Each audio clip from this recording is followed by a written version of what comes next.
Hi. Kimberly, how you doing? Okay, how are you? I'm all right. Yeah. Good. Well, what Good. would be most helpful today?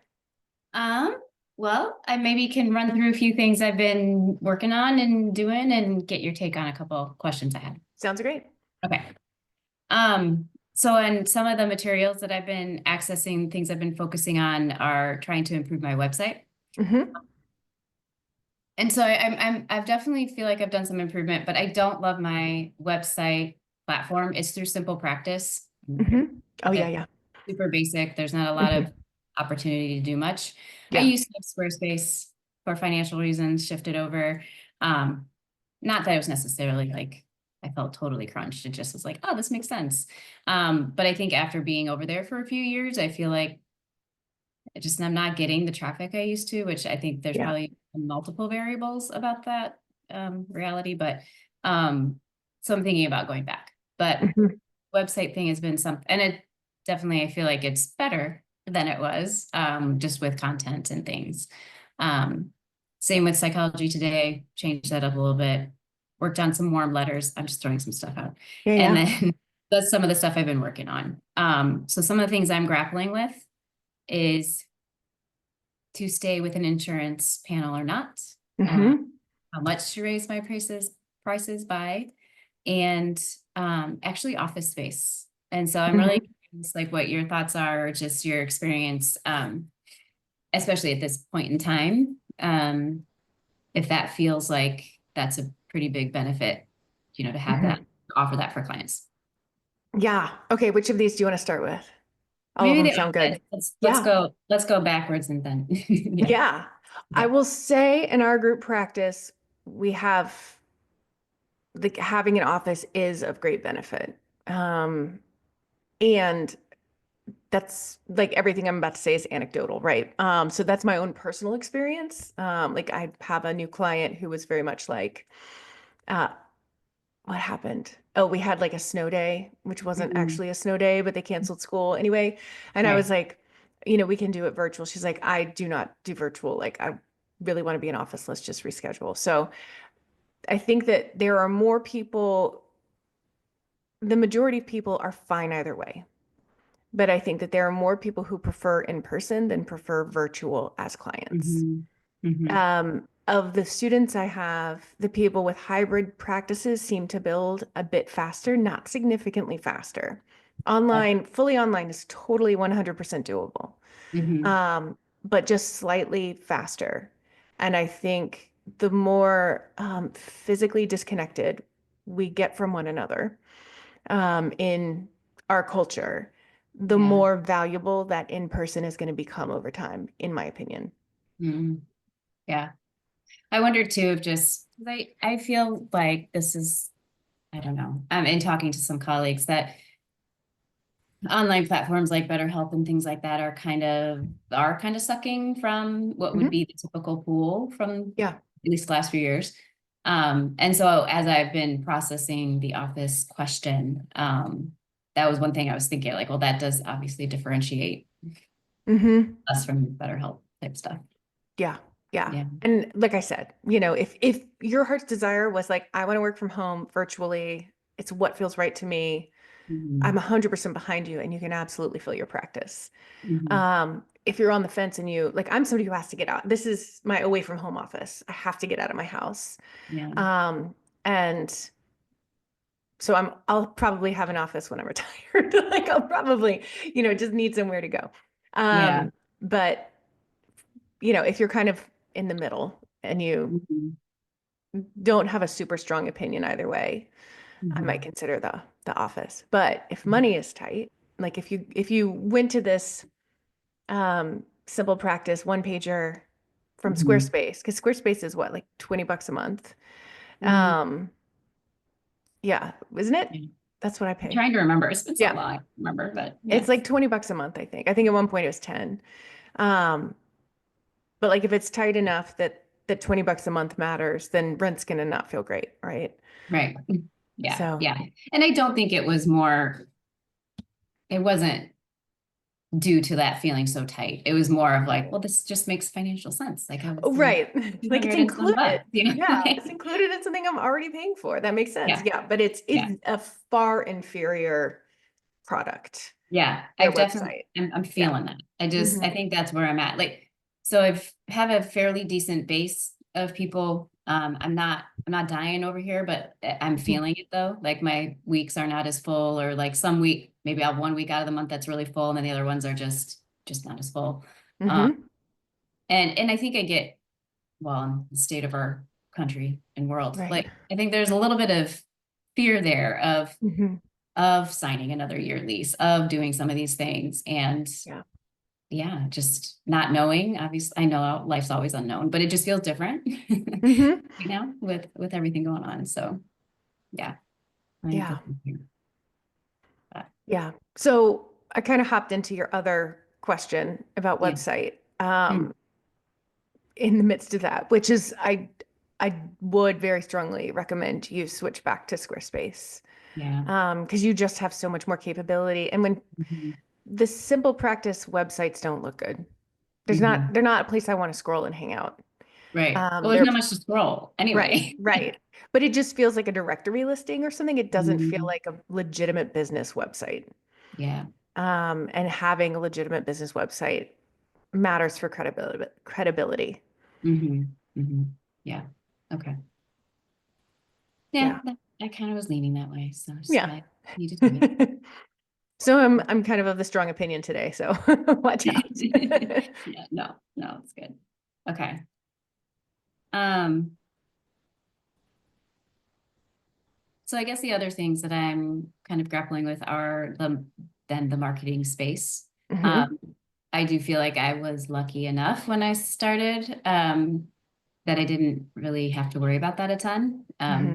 I just had some great colleagues that had already been in practice for a while, so they just kept sending me their referrals, and Hmm. kind of stayed that way for a while, except for the last year to 18 months. So Hmm. um, And what's not happened with that? Do you know? Like, are they getting fewer referrals? So they're taking the people who call them?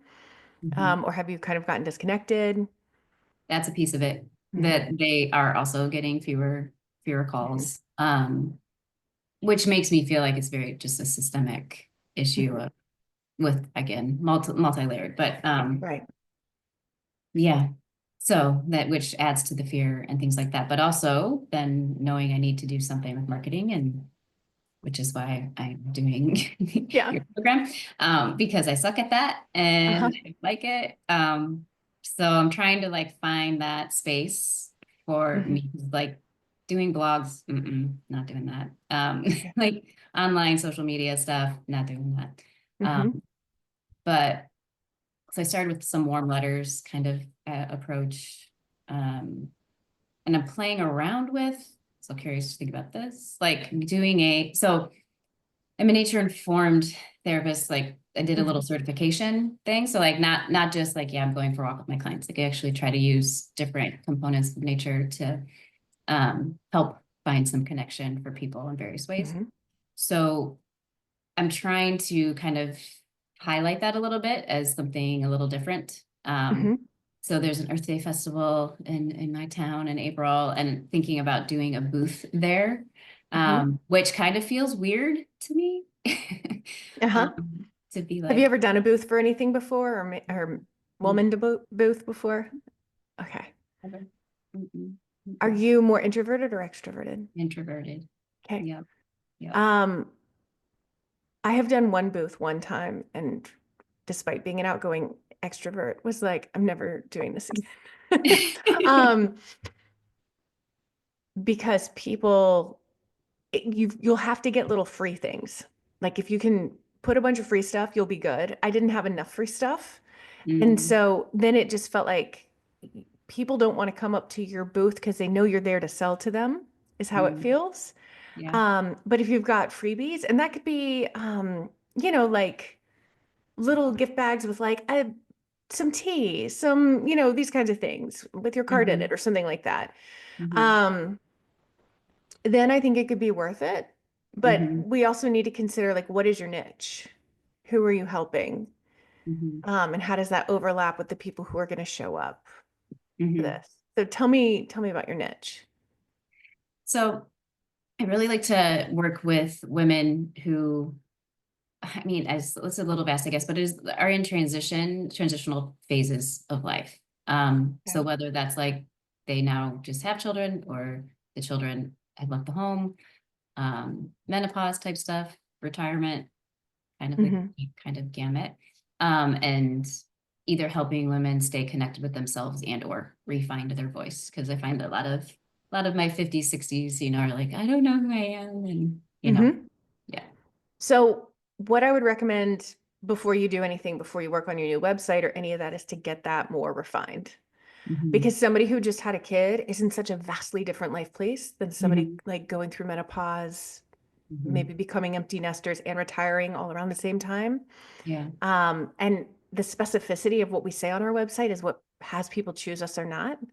And you Hmm. can't be specific about both having a new baby and feeling out of your element there Hmm. and feeling like you're coming to the last third of your life and you're not sure what's been worth it and what hasn't, Hmm. right? Like there's just such different phases of life there. Yeah. And Yeah. So too nobody, big, you're yeah, saying. nobody's like, you know what my problem is? I'm just in transition, Mm. right? It's Mhm. it's always more specific than that. Yeah. So, Okay. yeah. Women Mm. in transition is one I often am talking people out of Mm. because we see it. We understand that the identity stuff that comes up with each transition Hmm. is ultimately what's at play, no matter the transition. And but that's not what they're looking for. Hmm. Yeah. So do you feel like the identity is too broad as well, or no? Which identity? Which one? Just say our identity as a human, as a person, as a woman. Yeah, for sure. Because nobody's Okay. like, I just need to work on my My identity, identity. right? Okay. Yeah. Whereas like I'm going through a menopause. Hmm. And I think right now, like perimenopause and menopause are hot topics, finally, thank God. Right. Right. And so, like, if that's a population you love to work with, um, talking about like you're going through menopause, you've become invisible, you've like, you're coming towards the end of your career or it's recently ended. Um, you're looking at the places where you've sold yourself out over the years. And as your estrogen has dropped, so has your willingness to deal with bullshit. Hmm. And like as like describing that is going to speak so clearly to that ideal client, if that's your ideal client, Right. versus that broader. Mm. Um, because I'm not sure who I am. We have peaks and valleys of that throughout our lives Hmm. in a way that, you know, my 8-year-old said that to me like a few months ago. She's like, I just don't feel like I know who I am. I was like, Aw. baby. Yeah, you're not supposed to yet. Like, you know, certain pieces, it's fine. Um, but like we all go through moments of that and phases of that. Um, and depending on what's going on, like what else is going on, the other thing is gonna determine whether or not somebody's gonna actually seek therapy for it versus it just being like an annoyance or something you wish you could change or, you know, that kind of a thing. It's usually the Mm. other stuff going on that it boils to the top. Like, I'm no longer in my career. Who the fuck am I? Mhm. Or like who I've been my whole life so far is gone now that I'm a mom. Mhm. I don't know how to get her back. Right. Right. Okay. Yeah, I've been struggling with that. Yeah, it's tough. So It I'd go through that know your niche course again. And Mm-hmm. like you can still love the new moms. It doesn't Mm-hmm. mean you'll never get a new mom because our niche ultimately ends up being about 60% of our practice if that's what we want. Mm-hmm. Um, but you'll call in people much easier. Mm-hmm. And if you're doing a booth, which is where I don't know how I brought the conversation over to this from the booth, but if you're doing the booth and it's centered around women in menopause or women at the end of their career or new moms, Mm-hmm. you can weave in how the nature informed therapy can help them specifically. Mm-hmm. You Mm-hmm. can gear whatever your freebie is to them, that kind of thing. Right. Right. Okay. And of course, like I think about like the freebies at anything ecologically based, right? Like when I go to conferences, I'm like, God, there's so much like nonsense plastic I'm just going to throw away at the Mm-hmm. hotel. Like so much of Right. this is just useless. So Yeah. being thoughtful about like what For would your sure. ideal client appreciate? Mm-hmm. Mm-hmm. Yeah, definitely. Okay. Yeah. And it depends on the cost of the booth too. Mm-hmm. And weighing the math. You want it to be worth it. If you just get one client from it, who Right. you see the average number of times you see clients, to make Mm-hmm. sure that you're still making a profit. Right. Right. Yeah. I have a really hard time making decisions. I mean, and that's not uncommon Mm-hmm. because we don't just love working with one person. Mm-hmm. Um, so it's not a rejection of the other people or you giving up on the other people. It's really just something to make your marketing work better and easier. Right. Yeah. Okay. Um, what, so, and I know I like looked over all the different, like the blogs and the warm Mhm. letters and those Mhm. things. Anything else to you that stands out for a person who, I mean, I know I'm not the only introvert and maybe some introverts do like to do blogs, but, um, as something like, oh, well, maybe consider this, or this could be Mhm. another way that you try to network or market or whatever. Yeah, well, when I think about introverts, I actually do think of like blogs and SEO, like because those go Mm-hmm. together. You can't really do SEO without blogging. Mm-hmm. Um, but if you don't love writing, like if it's like pulling teeth, then that's not something I want you to spend time every single week doing. Mm-hmm. So you've got your warm letters. How often are you networking? Not very often. I Okay. mean, just to be honest, Yeah. I think more so recently, Hmm. there maybe been like 3 times in the last, well, maybe 3 weeks. Trying to remember. I actually Great. went to a little event, but Hmm.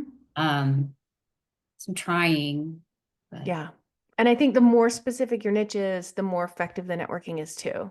mhm, Because then they'll be like, oh, that's Kimberly. She works with menopausal women.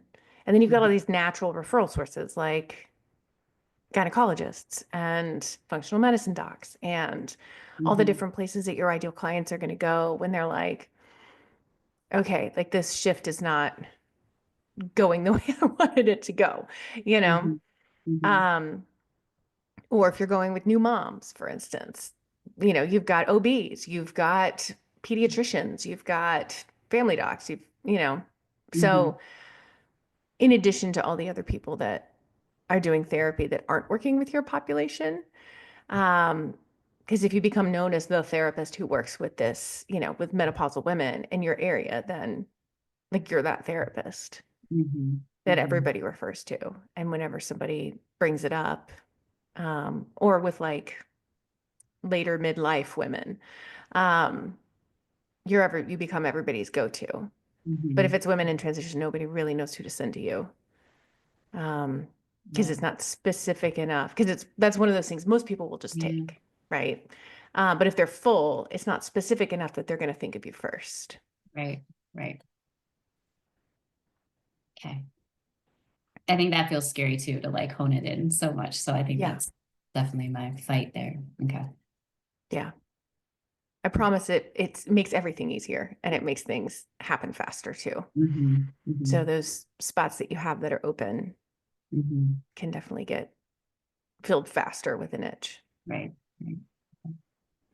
Um, so given also, well, I don't know, I keep framing it in like recent environment, but Hmm. with insurance, what are your thoughts on that? 'Cause I don't know. Hmm. Yeah, I mean, I feel like insurance has been a system I wanted nothing to do with for a really long time anyway. But I think particularly now as it continues to feel more like a racket and more Mhm, detrimental, and who knows what's going to happen mhm, um, with the current administration and oligarchs. Um, so if you don't want to take insurance, I think it makes sense to get off of insurance, but you're mhm. going to have to hone in your marketing. Right. It's definitely a much scarier climb without a niche and without very intentional marketing. Because if you're Mhm, having fewer referrals right now while taking insurance, you're going to have fewer conversions when you're not mhm. taking insurance. Yeah, So we need to get more people calling, period. right, right. Okay, yeah. Which I hope is like, I mean to be motivating with that, not like overwhelming with it. Mhm, mhm. Well, I think it seems like maybe 2 years ago would be like, well, you don't like it, you don't want to do it. Okay. I mean, still focus on those two things, but it didn't seem Mhm, as, I don't know, it just feels like less secure mhm. than it did 2 years. Yeah, I'll say it's taking people a bit longer to get full, Mm, like private pay folks than it did before, but it's mhm. still like just a matter of months. Like it's not like it's taking them Yeah, 2 years to get full instead of right. a few months, you know? So as long as you're marketing, and that's a caveat, like as long as your marketing is on point, you just have to be so much more intentional with your marketing because we are now competing with these tech companies Mhm, that pretend to be mental health companies. mhm. And there are more people in private practice. So I don't like thinking of the other people in private practice as competition because they really can just, if you look at them as great referral partners, Yeah. it's going to serve everybody better and it's going to get everybody full faster. But Mhm. we have to do a better job at marketing than these tech companies in order to be found. Right. And that means the great thing is, as a solo practice, that means you bring all sorts of heart that they can't emulate. And when you can Mhm, describe this one problem that this one ideal client has, it lands so much more for people than all the marketing dollars towards all the SEO and podcast ads they're doing. mhm. So, Yeah. Yeah. Okay. Okay. Yeah. I could probably do, yeah, stay with insurance for now, but it just feels, that feels stressful too. It's just, yeah, I don't know. yeah, It's just, I like stay with insurance and really ramp up your marketing and see what happens. mhm, And as you're getting your calls back up and then maybe higher than you've ever gotten them, that's probably a good time to start being like, okay, I think it's sure, safe to get off insurance. sure. Yeah, that makes sense. Don't do it at a time when you're still, Yeah. still looking for some more people. Yeah, Yeah. yeah. Okay. Because I mean, you can. Some people jump, they do a great job. They just like take the leap. I took the leap. Like that works for a lot of people, but it's paralyzing for a lot of other people. Mhm, And if it's stressing you right now to have fewer people, I would rather you be working from a place of safety and a place of I have enough. And mhm, mhm, um, I want to optimize at this point instead of I don't have enough people and I'm going to change this thing that might make it harder for more people to come in mhm. without having like really clear evidence for yourself that you can get more people in. Right. Yeah. Okay. Yeah, I think it would be good. Like, I mean, I did listen to all the niche stuff, and Mhm. but listening to that again probably is a good idea. Did you do the worksheets? Um, no, I didn't do the worksheets. Yeah. I was The just had like a piece worksheets of make paper. all the difference. Okay. And I know like I'm the same when I'm doing courses or things like that. I'm like, I'll think my answers. But I promise you, like the people who end that course with a niche, versus the people who haven't, the people who are still a little wibbly with their niche, almost 100% of the time haven't done the worksheets. Okay. And the people who end it with a niche have done it. So Okay. we have lots of good evidence that it makes a Yeah. difference. Okay. I think I honestly kind of forgot about the worksheets because I did Yeah. that in niche part a little while ago. So Yeah. okay, I will do that. Awesome. That's helpful. Thank you. Yeah. Yeah. Mhm, Very cool. Well, keep us updated in the party, like in the Facebook group. mhm. Um, and if you land on a niche and you need some help fleshing it out, post in there and we'll see how we can get all the feedback possible from everybody. Okay. That sounds Awesome. great. Yeah. Sounds good. All right. Thank All you for right. your time. Yeah, take care. All right, you too. Bye. Bye.